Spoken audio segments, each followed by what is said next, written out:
Həftələrdir kəşfiyetimi işğal edən həmin o qarpız mürəbbəsini nəhayət ki, mən də hazırladım. Çox yorucuydu.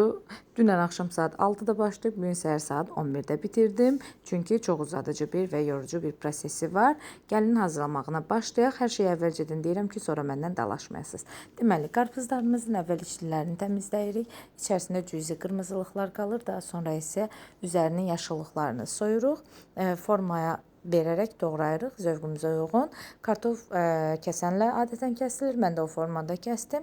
Daha sonra isə bir qaba əlavə edib üstünə çıxacaq qədər su və 1-2 yemək qaşığı soda əlavə edib 6 saat saxlayırıq. Niyə o qədər saxladığımızı mən də bilmirəm, amma resept bu formadaydı.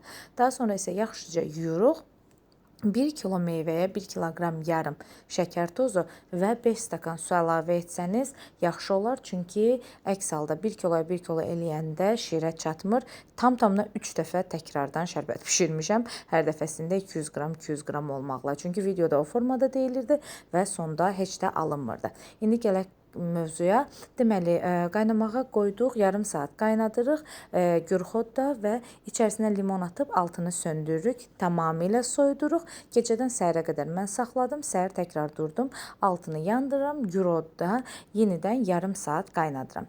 Yarım saat qaynadıqdan sonra isə bankalara əlavə edirəm. Daha qəşəng görsənməsi üçün şərbətlərinə qida boyaları qatdım, 3 fərqli rəngdə hazırladım. Sarı gördüyünüz orijinal rəngidir, digər 2 rəng isə qida boyası ilə hazırlanıb.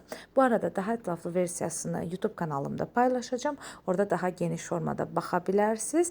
Hər hansısa bir sualınız yaranırsa da şərh bölməsinə qeyd edərsiniz. Hazırlayan hər kəsə indidən nuş olsun. Bankalara qaynar-qaynar tökürük.